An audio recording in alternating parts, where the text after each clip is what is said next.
शब्दहरू रोएर भिजे चिठीका हरफहरूमा भावनाहरू पोख्दै नाम तिम्रो लेख्दैछु यो चिठीमा।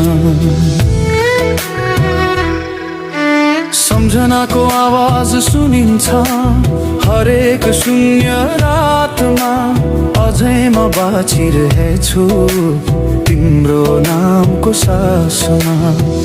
थिए सपनाहरू सयौं जिन्दगी भर तिम्रो साथको, तर तोड्यो बाचा मर्नु रहेछ तिम्रो हातको। तोड्यो बाचा मर्नु रहेछ तिम्रो हातको। म मरेर